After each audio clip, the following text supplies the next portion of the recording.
Our generation has been the first generation that has left our power on the sideline. And that's why we're dealing with so much crap. Because we keep trying to think our way through, buy our way out. We keep trying to relationship our way over it when we don't realize that there is a power that's been made available to us that disrupts the normal course of operation. You have the ability to speak things and they are established. Not because you, but because we have been given a power that's been made available, that God will make sure that even the littlest things that bother us, He will get on top of it and take care of it for us. Time to realize this is bigger than me. This is we. Like, people are counting on me to speak about what God has said to me. And they don't start to benefit until I decide to release what I've had bottled up inside. Like, they won't be able to experience the good God has planned until I decide to open up on the plans I've had on the inside of me. But there's this world that wants me to believe that because I see so much decaying outwardly, that it has an impact on the good that's building inwardly. It's like we're going to have to develop the confidence to speak even when we can't see it. To be just as bold when it looks like it's going backwards as we are when we know it's going forward. To be willing to stand flat-footed and declare what God has said, no matter how radical it may seem or sound to a world who wants it all to make sense. The faith you have doesn't make sense. It makes miracles. Let's go.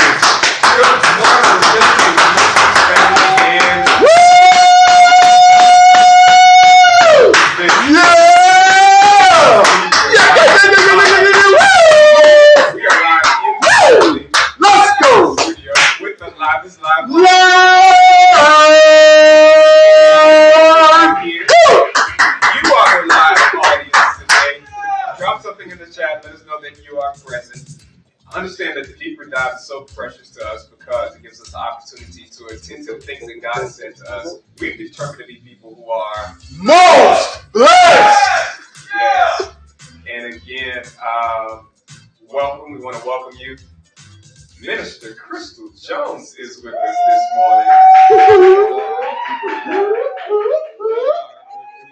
Having you with us this morning, Crystal. Good morning to you. Good morning. All right, this is awesome. So we are in Hillsborough County here and the neighboring counties around are all on spring break. Yes. Right? And many of our staff members have families and folks making Children. moves, Yes. with their children during spring break. But we're here to hold it down. Hold it down. Right? Yeah, so we appreciate you. You know, that also means that we have more people viewing because they're not Online. here. So they're watching online.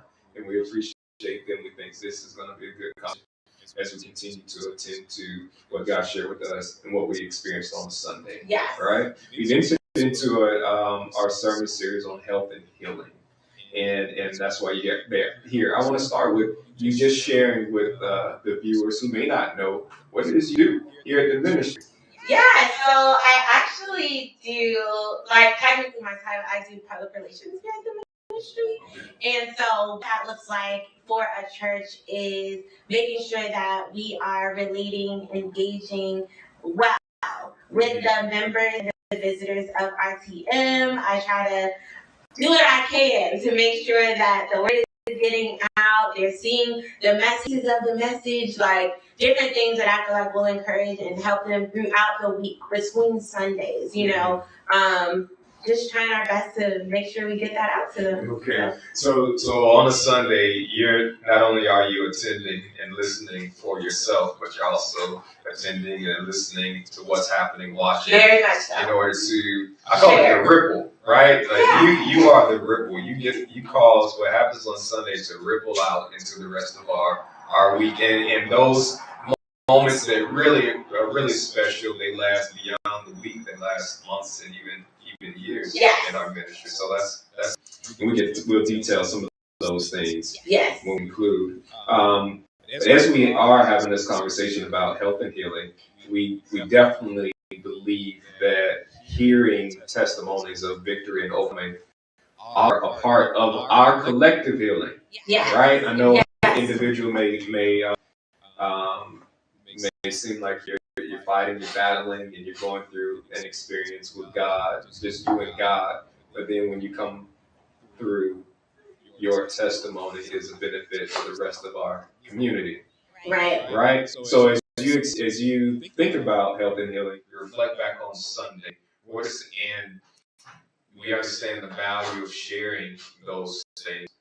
What's some things that come to your heart? So I know for me, one of the things when we started talking about, like, what are we going to do for Deeper Dive this week? What should we talk about, like, as it pertains to attending to the message? And it was as we didn't say we, not me, but, you know, thinking about the we stories. I felt God, like, pressing me, and honestly, it wasn't until the end of the meeting I was like, okay, I can do it.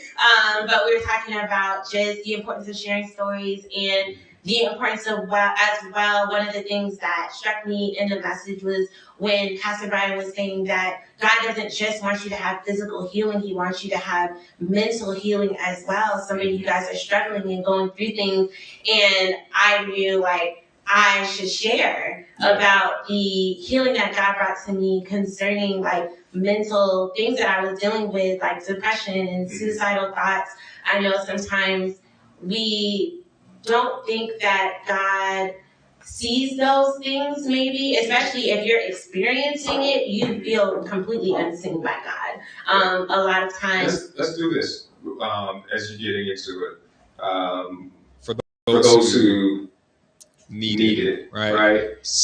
We know that there's mental healing that is definitely physical and medical, right? I don't have a lot of knowledge there, but I know that, you know, based on hormones and chemical imbalances affect your mental health, right? But then we also know, and there may be more of us walking around who have been through, overcome, experienced different levels, mental challenges that just come from stress, life, right? Pressure, life, social anxiety, these things. So we are definitely, when God says he wants you healed, he's talking about all of it. All of it, yes. And in this conversation, we're not limiting anything, but I think that we're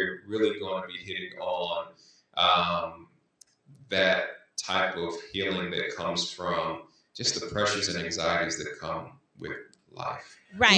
And I would even say, which, I was saying a little bit earlier when we were talking, knowing that whether you fall on the side of literally chemical or hormonal imbalances, or you fall on the side of, like, there's not a chemical or hormonal imbalance, but it's literally the pressures of life that are weighing you down so much. Yeah. That maybe you've gotten medication for this now, or maybe you've had to get medication because of the chemical or hormonal imbalances, whatever the case may be, like, medication should not be the end of your journey. Mm-hmm. There should always, for your healing journey in Christ, be the prayer that there is total healing, where you don't even need there comes a day where you don't need the medication anymore. Yeah. There comes a day where, when these mental attacks come from, life happening, that you get to a strength through Christ that you do not overcome by it anymore. Yeah.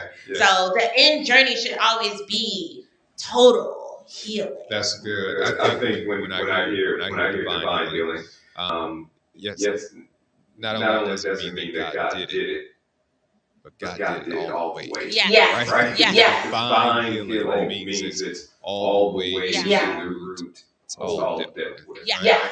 Okay. So some medical healing or medicinal healing can bring us to a place where we're kind of maintaining or maintenance. Right. You're able to function, and I know people that I love very much, different people that I know that when they have to take the medication because they do need it, they have the different imbalances. Sometimes they come more zoned out than anything, and they're not able to function at the highest version of themselves. And so, I would just say, like, I still pray for them, for that complete healing, because God's desire is for you to be able to function at the highest level of yourself, who God created you to be, not just be maintaining because, the Xanax or whatever was able to just, like, get you to calm down from this hyper intensive state. This manic state, like, just to get you to kind of, like, calm down. So I think that's something that I think about, seeing it firsthand, how it is definitely sometimes more like a maintenance thing than like a now you're back to 100% of yourself thing. Like, no, my prayer for you during this whole journey is that you get to a place where you can 100% be thriving in the way that God intended for you to be able to. And so, that's good. Do what you need to do right now, but I know the prayer is you're completely whole. That's good. With that in mind, after framing our conversation with those thoughts, let's get into your experience, your story. So I basically went through a season where I did deal with depression, like really bad depression, that led to suicidal thoughts. And I knew I didn't get medication, and one of the reasons was because back then it wasn't like I don't want to say, but it wasn't as much of a thing that it's like, oh, you feeling with depression? Go get some medication. Like, it wasn't as promoted. So even to just go that route per se. But another reason is because, thank God for discernment, because I realized as I continued to journey through it, that it wasn't necessarily that I had all these feelings of hopelessness all the time. There were situational things that made me feel worse. Like, before you go on, I like how you sparse that out, because I know we talked about, we use the word attend a lot. We really cranked it up even more lately, talking about attending. And attending, yes, that means, you're in the service on Sunday, get the notes, get the scriptures, go back and look at it, you're attending to what I said. Attending also means to pay attention. Pay attention to what God is saying as it relates to you. Pay attention to your habits. Yeah. Pay attention to the cycles. Pay attention to Yeah. the emotions, the feelings. Give it your attention. And so your ability to notice that there are some situational things that are caused that are related to how I'm feeling is because you gave it that much attention. Right.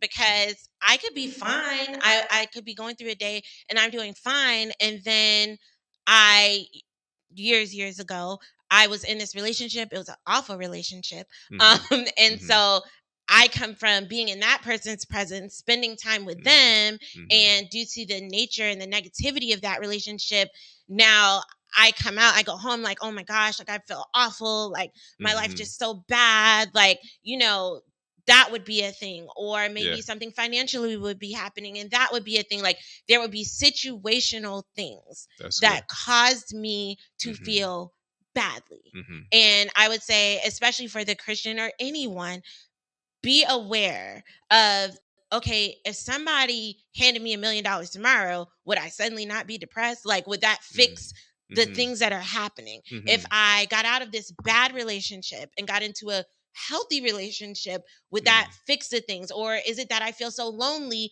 but if suddenly my, soulmate or the person I've been praying God to send me showed up, would I no longer be depressed because now I have this Mhm. to replace the loneliness? Like, be really thinking about, are there situational things that are Mhm. causing you to feel this way? Or is it literally like, no, I feel hopeless and down all the time, no matter what is happening? Mhm. Because I also think that's one of the differences between like kind of knowing when, okay, a medical route may really be needed Got it. versus like, okay, Mhm. these are really situational things that God can instruct me on how to, Mhm. navigate getting away from this bad relationship, getting more financially stable, getting, like, if there are certain specific things that can happen Mhm. to pull you out of that depression Right. or that down state, like, then I just think it's important to not just show up places, allow people that may not be biblically based at all to just start handing you medication. That's good. And then Yeah. now you're again not operating as the highest version of yourself. You're just zoning out. You're just having discernment, knowing the difference, having counsel around you that could even tell you like, hey, no, I think, because there have been people that I know who have been in a depressive state and I've been like, hey, I think you really should go see someone. There maybe, could be something going on there. So I'm not anti-medication. I am pro discernment. Got it. Okay. So a few things came out of what you said. One, recognizing that our habits can be hindrances to healing, Yes. right? Yes. And then you said, you said like the goal is to be your fully functioning self, Mm-hmm. which we know that it's kept in God, right? We may Yes. not even know our fully functioning self, but he definitely does. Right. So his counsel is very important in this process. But then there are people that he will send our way. Our community Yes. is a valuable place of counsel to help us get to what he sees as our fully functioning self. Yes. So you shared that along or through your experience, there were moments when just the right person at the right time. Yeah, like for sure. Like there was it got to a point where the depression, which was just this feeling of hopelessness, this weight and feeling of hopelessness that no matter what I did, no matter how hard I tried, it would never get better. Like that was just like the perpetual thought that was in my mind, which again then led to these type of suicidal thoughts. I'm driving, I'm like, I could just drive off the road. If I drive off the interstate, like over the side, like no one will know. It won't, like, people be sad maybe a month, but then they'll get over it. Like these were the type of thoughts that were perpetually in my mind. And it got to a point where I was just like, one night I was like, you know what? I'm gonna do it. I'm gonna end it all. I had already been contemplating it, planning it out mentally for like a week. And this is before I was married, before I had kids, anything. So I'm just like, it's just me. Like probably take a couple days for anybody to find me. Like these were the thoughts that were literally just like going through my mind, like yelling. And one night on a Wednesday. Actually, I had come to service and I was just going through the motions, Mm-hmm. and somebody handed me a CD. Mm-hmm. And like, they didn't know. I was like, tonight's gonna be the night. But they had handed me a CD and they're like, you should listen to this message. I found this message and you should listen to it. And it was a message Pastor Cynthia had taught called The New You. And I got that message and I was like, okay, whatever. Like, doesn't hurt. And so I put it in my CD player, because back in the day, CD players. All right. I put it in my CD player in the car, and I was riding home and I was listening to it, and it's literally like, I don't even know if in the first time me listening to that message, I heard distinctly what was being said, because I literally just heard life. It was like life was literally coming through that message and just washing over me. Like, and I started listening to that message every day on repeat. When I went to bed at night, when I woke up in the morning, it was literally the only thing that I listened to. And it started to stir up a root healing in me that was uprooting those suicidal thoughts, that depression, those things that were going on. And it wasn't even that initially there were so many things that were changing around me, but over time, as I continued to start to really attend to the word, and that's why, you know, I don't think people should flippantly say like, oh, you're depressed, getting your word more. Like, I don't think that. Like, we've already covered, like, yeah, there are different levels and stages to all of this. But I know for me, when I tell people like, you need to get in your word and that is going to help, it is because I know it was literally the thing that saved me. Was getting into my word in a way that's like, God, I'm approaching your word knowing that if this doesn't fix it, there is no fix. Like, I need help from you. And that was a turning point in my journey that just like allowed God to start to do a work. And in him doing that work, I left that bad relationship. I started to make other decisions that, you know, God's leading led me to make these other decisions. Some, again, leaving that relationship. Some, Crystal, you need to do better with this thing. Having an open heart to make those adjustments. Right. So what your experience was as you got into the word, it sounds like it not only did it begin to replace the thoughts that you're having. So instead of having these suicidal, depressive thoughts, you're replacing that with what God is saying, which was it a well, let me share this first.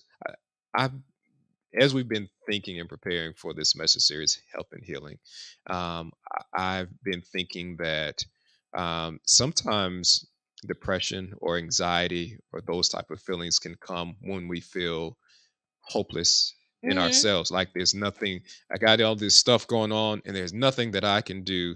When we lose sight of our authority, our ability to change our situation, like that causes some depression, right? Yeah. And I would say, especially for people, which I would say on my journey with God, like which I think everybody probably has their thing.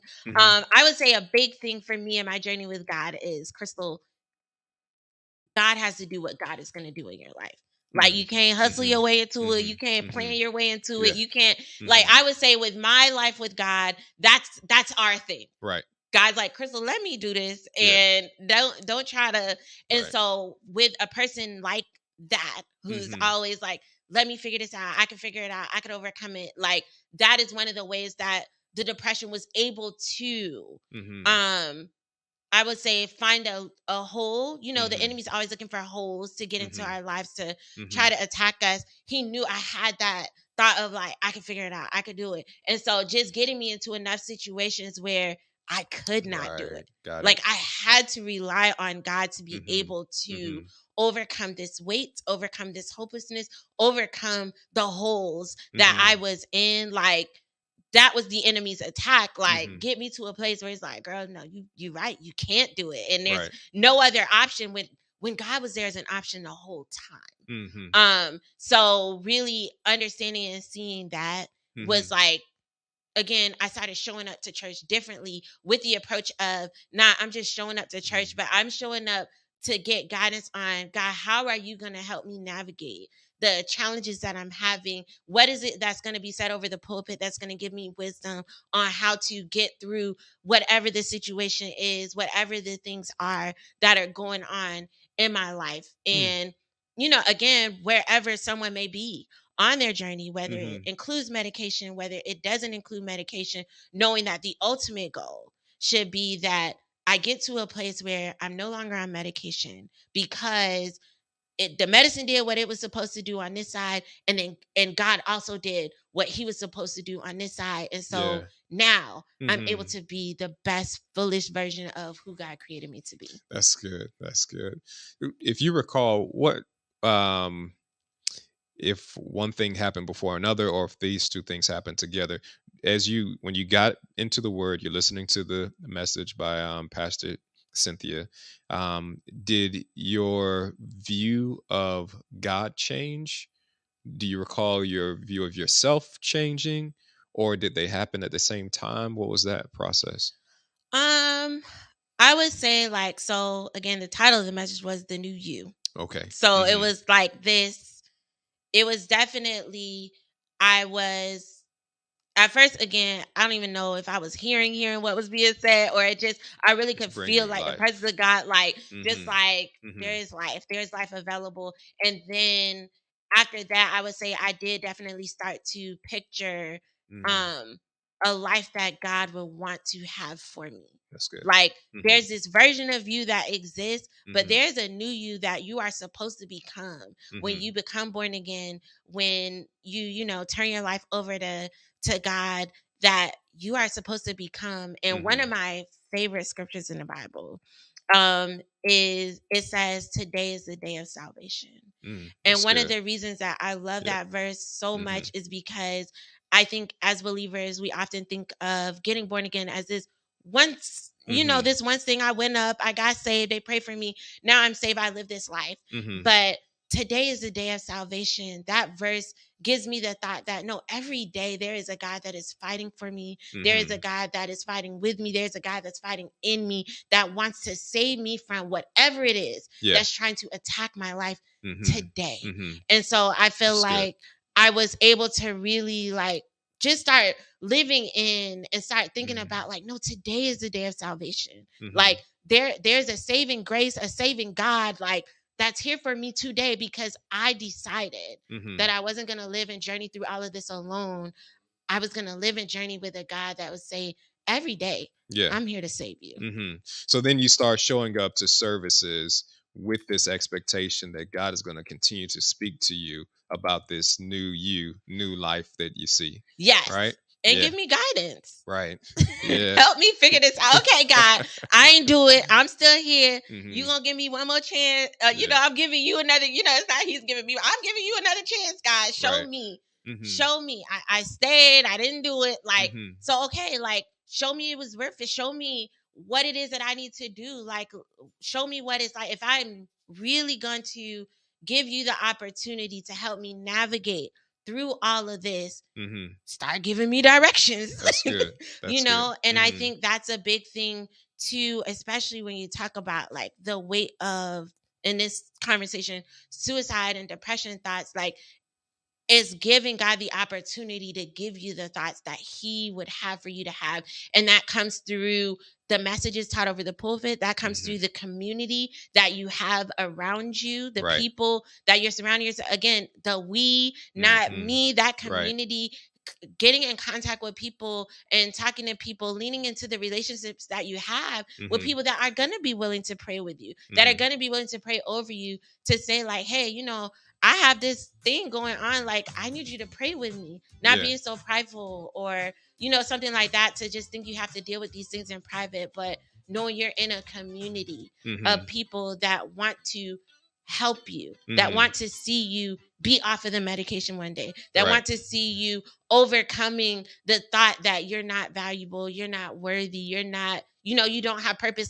No, there's people that want to see you succeeding. God will continue to surround you with those people. So I showed up with that expectation, and I started to meet all kinds of amazing people, get closer to people that I already knew, but I just had to tapped into what they could be in my life. That's when good. I really started to tap into that, like, man, like they're praying with me, they're showing me things, like my whole life just began to come transformed by giving God that opportunity to be that type of healing in my life. That's good. And now I have more insight as to why you're passionate about repackaging, repurposing, restating, repositioning the word messages that come from Revealing Truth Ministries, so that a variety of people can receive it. Yeah. So just as we close, share some of the ways and new ways that viewers and members can access and attend to the word that we're giving. So obviously we have our Revealing Truth YouTube channel. We have our full messages on there. We have our deeper dive people on here right now that they're able to watch. We're actually starting 2 more YouTube channels, one with Pastor Brian, one with Pastor Deborah, where we're putting the messages into really small 5-minute, 2-minute, 7-minute clips. So it's like when you need that boost in the day, like you're hearing that thing that he was like, sometimes you know how they just kind of go off, like you're hearing that and it's like, man, no, I could do this. I have the courage. I have the strength for this. We have our Instagram page, our Facebook page. We're constantly posting clips there that are 60 seconds, 30 seconds, maybe up to a minute and a half, where again, people can get that boost, because what you're hearing continuously is what is shaping your thoughts. That's good. And so we are just really trying to be intentional about making sure we're there, we're available. We have a online pastor. So it's like, if you live somewhere else, you don't go here, you don't have to show up in person. We have an online pastor that's ready to respond to your prayer requests, that's ready to pray with you. We have staff here. We're willing to pick up the phone. We are willing to do whatever it takes to make sure that you are able to attend to the word and know that there are people to help you live out and walk out what you're trying to make sure you attend to. At Vision Night, Pastor Brian announced some great things we're going to be having all throughout the weeks. We have Valuable Wednesdays. We're here. If you're looking for the word and you're looking for an opportunity for God to be able to change your situation, we're doing as much as we can to make sure we're making it available. Awesome. Thank you, Crystal Jones, because our goal is for you to be the full and complete you that God has created you to be. That's amazing. Today's a good day. It's Thursday. We want you to remember that God loves you as you walk through this day. Know that we love you. Keep attending and keep being most blessed. We'll see you soon.